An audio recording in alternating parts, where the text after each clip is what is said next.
Okay, you guys, what is up? The King of Lightning is here today to do One Piece episode 604 review.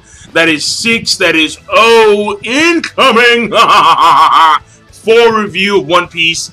So, of course, before I get started, be sure to look down in the description below for the link to the episode on One Piece Official, and also the preview for next week's episode of One Piece, also in the description down below. Now, that being said, yo, man, I'm getting the, like this One Piece Film Z song is stuck in my head, son, man. Umi wa shiteru, yo. That shit's hot. That shit's hot. That shit's hot. That shit's hot. So, oh yeah, here we go. One Piece, yeah, that's right, man. Gotta put in my boy Wiper. This week's episode of May Rest in Peace. This week's episode of One Piece. Oh no, I can't say this week because today's Tuesday. Last week's episode of One Piece. Alright, episode 604. Truth be told, there is very little story progression. Very little. Minute amount of story progression. Like, literally, they cut open the freaking goddamn shutters. And they, we have the G5, they plug open the shutters.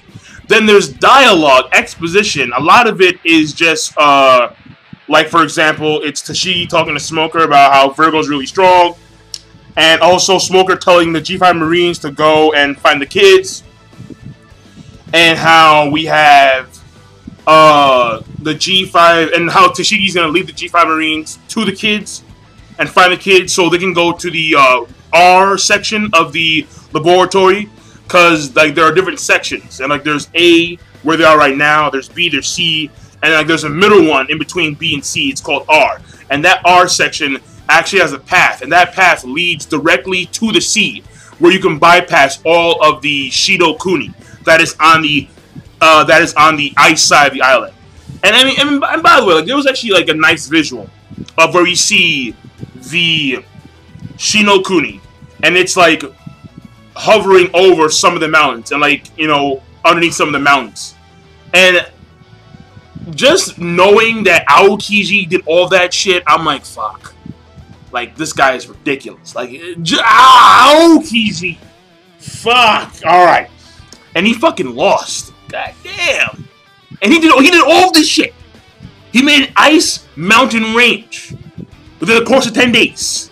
And he lost. Alright, but that's another story. And then basically, so we have that. So basically, a lot of exposition and no real story progression. So the episode overall, like, and also there was a lot of unnecessary animated scenes. Like, for example, where we have Zoro, he's remembering when Kizaru lasered his ass. He's remembering when he had to fight against the human drill monkeys. I think that was called the human drill. He is, yeah, and then like there's another miniature flashback of basically like Luffy getting beat by Caesar Clown when Usopp tells Zoro that, yeah, Caesar Clown beat him. Also, there's another scene where we have Caesar Clown like spinning around, laughing, whatever, like he's sucking on like 3 dicks at once. It's insane. How the fuck that works out? But basically, there's a lot of unnecessary shit in the episode. There really is. And the animation could have been better at a lot of points. Like, for example, when Nami punched Sanji, and then Sanji, like, he was spinning in midair, and it was red, he fell down. But yeah, that's one good thing about the episode, automatic. Sanji's back in his body, which is great, which is fantastic, because I'm sick and tired of seeing Nami just do dumb shit with Sanji's body, and vice versa, where, well, I mean, Sanji, he saved her, like, literally, like, too many goddamn times. And the fact of the matter is that he's able to do, like, things like blue walk in her body. So, all I can say is that, again, like, me personally, it does showcase that Nami does have the physical power to do some of these high-octane moves, but it's just that, could she ever do them in the future? I don't know. Maybe, maybe not. We'll see. maybe one day she'll just do it naturally because she never realized that Sanji was able to do this stuff with her body and her muscles were able to. Because the whole thing about, if you guys remember, Sanji, he has the new comic Kenpo cooking, and it's food of vitality where it's supposed to increase muscle strength and vitality. It's supposed to make the body stronger, much more physically stronger. And so it's, I guess, an indirect means. I'm not saying it is, but it could be an indirect means of powering up when it comes to the One Piece Straw Hat crew. And because if there's not going to be another time skip, which there should be, if there's not going to be another time skip, then their growth of physical strength will come through that form of cooking that Sanji now knows. But aside from that, basically, Virgo and the others, Virgo, Monet, Caesar Clown, they're now aware that the Straw Hat crew have infiltrated. Luffy has some kind of plan, or he told Robin to do something. We don't know what exactly is going on there. Someone PM'd me that this dialogue between Robin and Luffy, it affirms, or it reinforces their belief of the Luffy-Robin relationship. To me, again, she already touched Frankie's dick. That's all I'm saying. She already touched. To be more specific, his testicles, or as they say in Japanese, quintama. So she's already touched them. I'm just saying. She's already passed first base with Frankie. She's already there. Now, that being said, the main point of the episode was, again, the whole process of going to the R room and escaping underneath Shinokuni through this passageway, through the the R66 door. And it's finding the kids. We have Zoro, basically Zoro, his group, with Nami, Sanji, Brook, Usopp, Brownbeard, Kinemon. They're gonna go find the kids. Of course, Kinemon wants to find his own son. He's priority, Momonosuke. And then it's Usopp telling Zoro what happened about how Caesar Clown beat Luffy. And granted, what Caesar Clown did was pretty damn hacks. I mean, he removed the oxygen from the air. He's like, fuck that shit. But still, Zoro's like, fuck. This is not good. It's not good. Because we spent all this time training. We spent all this time busting our asses. For what? We just hit the new world. And granted, this island is not even charted. But we just hit the new world. And we're already having a situation where Luffy has lost his first fight in the new world.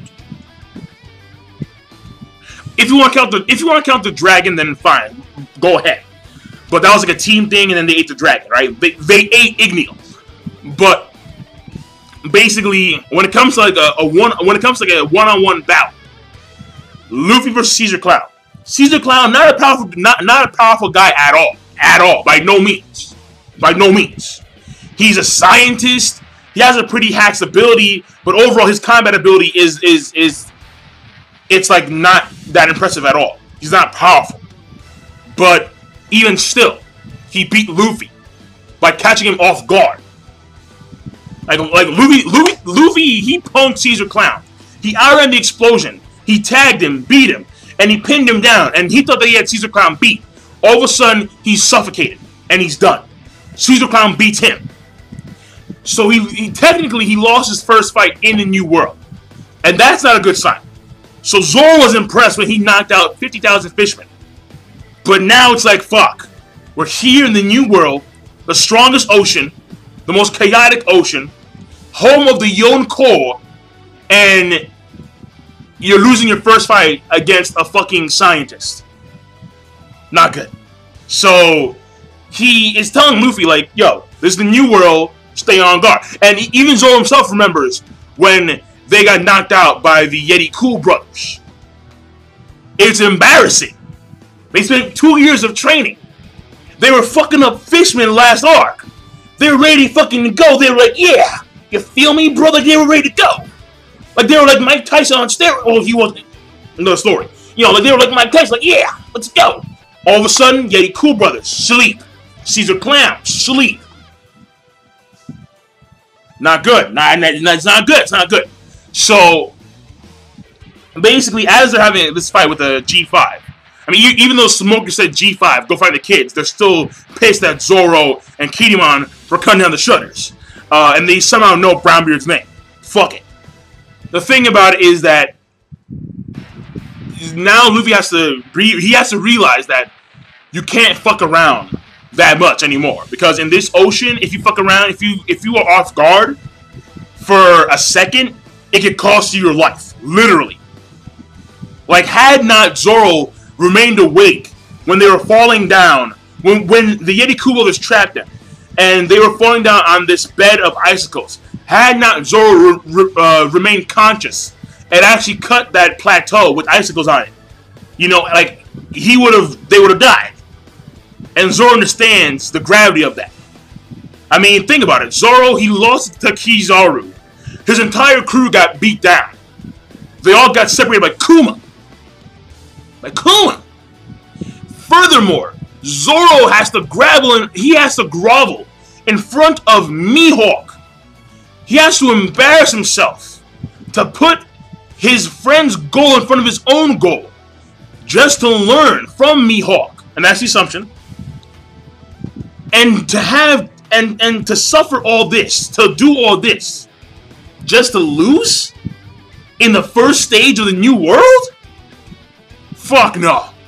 Oh hell no. That ain't flying. That ain't flying. So that's the most important part of the episode by far. And then after that, we see like Luffy, even though he's taking it serious, he still does like a fuck around moment where he does a new skill called UFO. I mean, when I saw in the manga, I'm thinking that Luffy's gonna use this shit more often to like fly around, like actually like fly. Because Luffy, listen, Sanji can fly. Alright, I mean, he can fly. Zoro can't fly, but fuck it. But I've always thought that Luffy could make like a little like dreidel thing, or like a tornado, like fly with that, or hover. And here I see the UFO, I'm like, he could fly with that. He could like legit, Luffy could excel in aerial combat if he actually utilized this UFO technique. Like, if he was in the air, he wouldn't be like a sitting duck. You could just, you know, UFO up. That could be a great combat asset. Oh my god, if Luffy learned how to utilize this more in aerial combat, he could be like a gear second UFO and like blitzing around the air and shit. He could be devastating aerial combat wise. So hopefully Oda does more of that. I'm hoping. But that being said, the episode overall, it has its cons, but it has its pros too. And overall, I'm giving it okay. It was an okay, solid episode of One Piece, episode 604. And I'm signing out, King Lightning. Be sure, of course, rate, comment, and subscribe as always. Peace. Have a nice day.